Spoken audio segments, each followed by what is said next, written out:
Halo semuanya, selamat datang dan terima kasih telah balik lagi di Kampung Jepang. Pada kesempatan kali ini saya ingin memberikan informasi kepada teman-teman yang ada di Indonesia mengenai bagaimana sih cara memilih LPK yang baik. Bagi adik-adik yang belum tahu mengenai LPK itu apa, LPK itu adalah tempat di mana kita nanti akan dididik belajar bahasa Jepang dan di sana juga akan belajar keterampilan. Nah, setelah belajar beberapa bulan nanti kita akan diinterview oleh perusahaan-perusahaan Jepang yang membutuhkan tenaga kerja dari luar negeri ya. Di sana nanti kita diinterview dan kalau misalnya matching antara kalian dengan perusahaan nanti di Jepang, nanti kalian itu akan diberangkatkan ke Jepang untuk kerja magang selama beberapa tahun. Nah, sebenarnya kerja magang itu sejarahnya itu cuma ada IMM doang ya. IMM itu adalah bentuk kerjasama antara pemerintah Jepang dengan pemerintah Indonesia yang diwakili oleh disnaker di daerah-daerah setempat ya.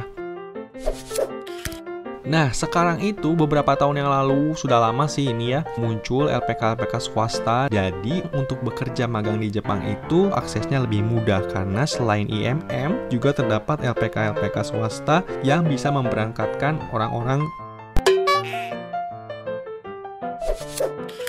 Oke, kita langsung saja ke inti pembicaraan. Pada kali ini saya ingin memberitahukan informasi kepada teman-teman sekalian mengenai bagaimana cara memilih LPK yang baik dan berkualitas. Nah, untuk mengecek apakah LPK itu adalah LPK yang baik dan berkualitas, salah satu indikatornya adalah mereka memiliki izin SO atau Sending Organization. Jadi dengan memiliki izin SO ini, si LPK itu bisa mengirimkan orang dari Indonesia ke luar negeri. Di layar yang kalian lihat sekarang ini adalah list atau daftar yang telah dibuat oleh Kemnaker Indonesia. Nah, kalau Kemnaker Indonesia itu masih kurang ya. Selain daftar yang telah dibuat oleh Kemnaker, alangkah lebih baiknya kita juga untuk mengecek list izin SO-nya ini di organisasi Jepangnya. OTIT ini gampangnya itu adalah lembaga di Jepang yang mengatur segala sesuatu hal yang berhubungan dengan kerja magang ya. Di sini mereka juga menampilkan daftar-daftar mengenai SO yang sudah diberi izin. Ada Vietnam, ada Vietnam, ada Kamboja. Kalau kalian bisa baca kata kanannya ya. Yang ini Vietnam, yang ini Kamboja, yang ini India, yang ini Filipina, yang ini Laos, ke bawah ada Mongol, ada Bangladesh, ada Sri Lanka, Myanmar, Uzbekistan, Pakistan, Thai, dan yang ini adalah Indonesia. Nah, karena kita ingin mengecek LPK yang berizin yang terdaftar di Jepang, kita klik yang ini ya, Ninte Okuridashi Kikan Listo. Berikut ini adalah daftar dari LPK-LPK yang sudah memiliki izin SO yang terdaftar di lembaga Jepang ya, yaitu organisasi OTIT yang tadi saya sebutkan. Jadi yang saya ingin sampaikan kepada teman-teman sekalian yang ada di Indonesia adalah untuk mengecek apakah LPK tersebut adalah LPK yang baik dan berkualitas, kita ngeceknya di dua belah pihak ya. Jadi di Indonesia dicek apakah terdaftar, di Jepangnya juga kita cek. Jadi kita bisa double check ya. Contoh misalnya kita cari LPK di Indonesia. Oke, sebagai contoh di sini ada tulisan ya, LPK Bangkit Indonesia. LPK Bangkit Indonesia. Apakah ini LPK yang baik atau tidak? Fotonya bagus sekali. Kita coba lihat di sini. Kita cek apakah si LPK ini memiliki izin sending operation atau enggak. Namanya LPK Bangkit Indonesia. Kita dapat ya, LPK Bangkit Indonesia. Di sini berarti si LPK Bangkit Indonesia ini sudah memiliki izin SO atau Sending Organization. Di sini ada nomor, namanya, provinsinya di mana, alamatnya di mana, masa izinnya di mana. Masa izinnya berarti sampai 11 Oktober 2021. Di Indonesianya oke, LPK ini terdaftar ya di sini ya. Terdaftar di Indonesia. Dan apakah di Jepangnya terdaftar juga? Kita cek juga di sini. Ctrl F, kita pakainya Ctrl F aja ya. LPK Bangkit Indonesia. Oke, di sini ada Bangkit Indonesia. Oke, di sini sudah ada ya. Berarti LPK Bangkit Indonesia. Benar nggak ini alamatnya? Kiai Haji Abdul Syafi'i Blok A. Syafi'i Blok A, betul. Semua oke, URL-nya ada, semua nomornya. Berarti di sini LPK Bangkit Indonesia ini sudah terdaftar baik di Indonesia dan di Jepangnya ya. Berarti ini bisa menjadi indikator bahwa LPK ini adalah baik dan berkualitas. Jadi dengan terdaftarnya LPK tersebut di Indonesia dan di Jepang itu bisa menjadi indikator buat kalian apakah LPK tersebut adalah LPK yang baik atau tidak. Ini hanya sekedar salah satu indikator ya, bukan 100% menjamin bahwa LPK tersebut adalah LPK yang baik. Saya suka lihat nih di grup-grup Facebook, tolong cariin dong LPK di mana gitu. Kalian itu sebenarnya nggak usah cari-cari di Facebook, cari sendiri di internet lewat website yang resmi, yaitu dari Kemenaker ini. Contohnya misalnya kalian tinggal di mana nih? Misalnya di Jawa Barat. Misalnya kalian di Jawa Barat, tinggal masukin provinsi di sini Jawa Barat. LPK-nya cari data, udah deh.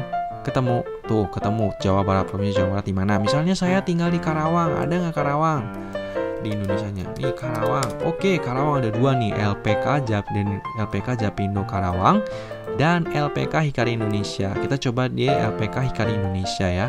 Oke, jadi di Indonesianya untuk LPK Hikari Indonesia terdaftar di Indonesia. Kita coba di sini, di Jepangnya kita cek Hikari Indonesia. Oke, ada 72 LPK Hikari Indonesia. Kita cek alamatnya sama apa enggak. Grand Permata Karawang Timur. Betul nggak? Grand Permata Karawang Timur. Betul sekali. Izinnya mereka punya sending operationnya sampai 2022. Nah, ini juga bisa menjadi indikator buat kalian ya bahwa LPK ini izinnya masih ada 2 tahun lagi ya. Jadi kalian bisa aman gitu.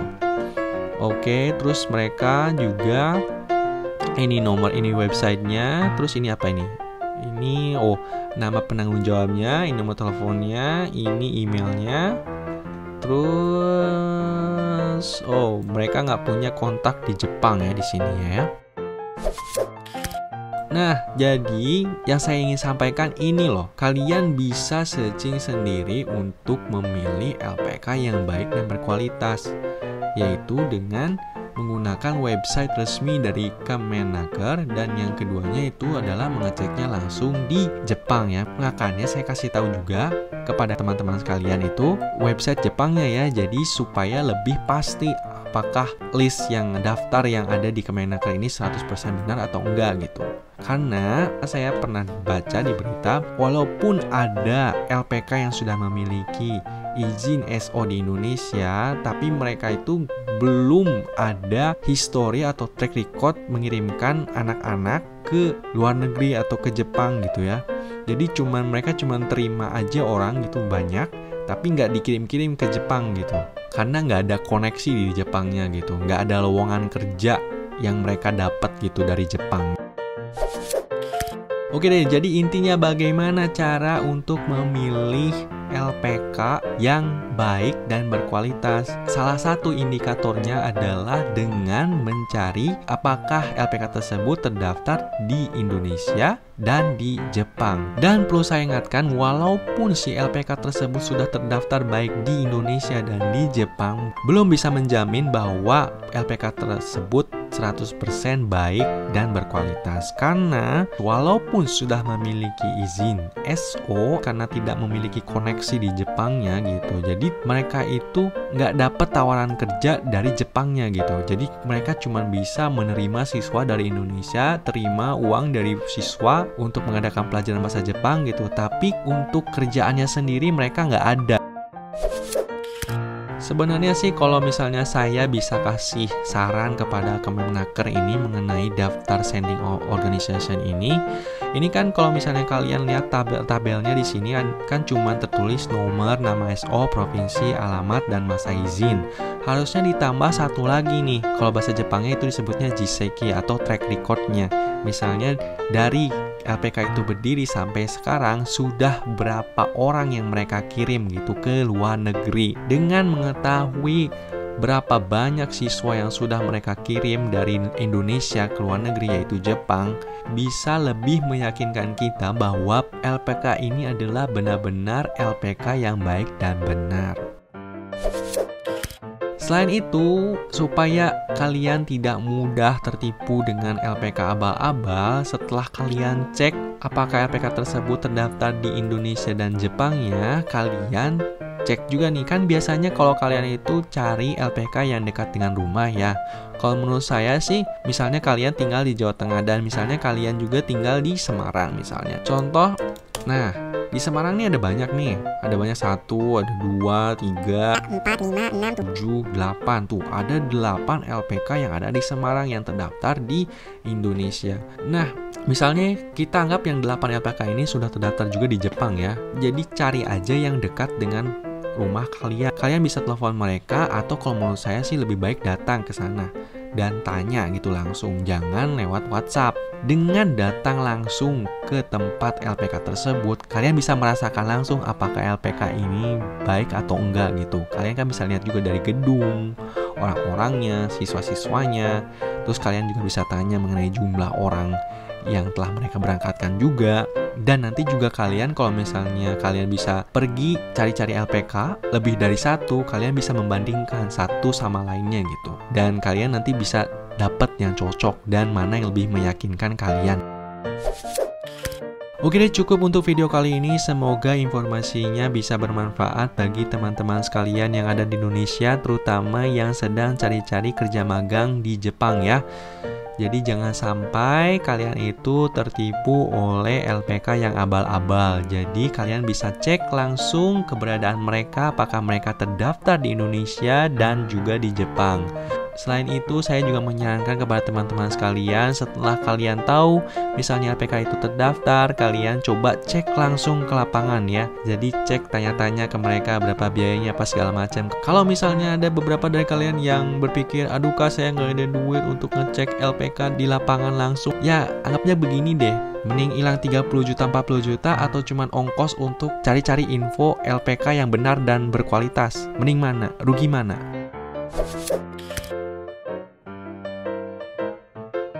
Oke deh, bye, mata nih.